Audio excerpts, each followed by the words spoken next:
नमस्कार। आज का मेरा विषय आत्मा के प्रकाश के बारे में है। भगवान श्री कृष्ण ने गीता में कहा है कि आत्मा का वस्त्र शरीर होता है। जिस प्रकार हमारे वस्त्र पुराने हो जाते हैं तो फिर हम नए वस्त्र धारण कर लेते हैं, वैसे ही आत्मा भी जब शरीर वृद्ध हो जाता है तो उसे छोड़कर नया शरीर धारण कर लेता है। आत्मा को न काटा जा सकता है, न जलाया जा सकता है और न डुबाया जा सकता है। ये हमेशा शाश्वत है और सत्य है और हमेशा विराजमान है।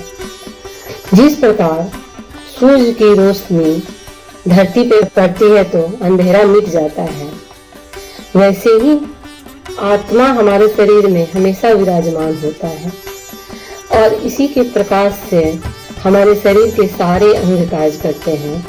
हमारे कर्मेंद्रियां, ज्ञानेंद्रियां तो ऊर्जा आत्मा से ही मिलती है। अगर आत्मा शरीर त्याग दे तो ये सारे अंग सही रहते हैं, सही सलामत, जैसे हमारे हाथ, कान, आंख, नाक, लेकिन ये कोई कार्य नहीं कर पाते हैं। इसका मतलब ये है कि हमारा शरीर सजीव आत्मा के वजह से है, नहीं तो निर्जीव है। लेकिन उसी आत्मा को हम न देख पाते हैं और न महसूस कर पाते हैं। जिस प्रकार हमारी आंखें दुनिया की सारी दृश्य देख पाती हैं, आकाश, नदी, पहाड़, पर्वत, सब कुछ हम अपनी आंखों के द्वारा देख लेते हैं, लेकिन उसी आंख से हम अपने आप को नहीं देख पाते।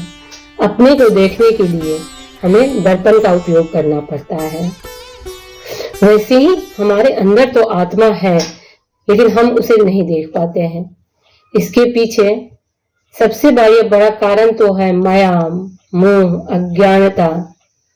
जिस तरह सूरज की रोशनी को बादल ढक देता है और कुछ पल धरती पर अंधेरा छा जाता है, वैसे ही माया, मोह जो होता है और अज्ञानता, मूढ़ता, ये हमें आत्मा तक पहुंचने नहीं देती है।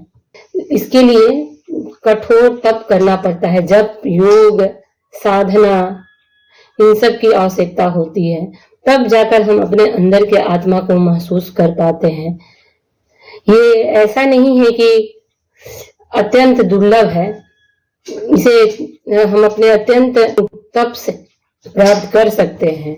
हमारे प्राचीन ऋषि मुनि तप, योग, ध्यान, साधना, योग, इसी के बल पर अपने अंदर के आत्मा को महसूस कर पाते थे और इसके द्वारा ही ये उन्हें अपने पंच तत्वों पर भी उन्हें विजय प्राप्त हो जाती थी। ये खुद वो निर्णय ले पाते थे कि हम अपने शरीर को कब त्याग करें। इसलिए आत्मा को प्राप्त करना कठिन तो है, लेकिन नामुमकिन नहीं है। मैं आज इस विषय पर आप लोगों से बात की। उम्मीद करती हूँ कि आप लोगों को अच्छी लगी हो। अगले नए कुछ विषय पर मैं फिर आप लोगों के सामने उपस्थित होंगी। धन्यवाद।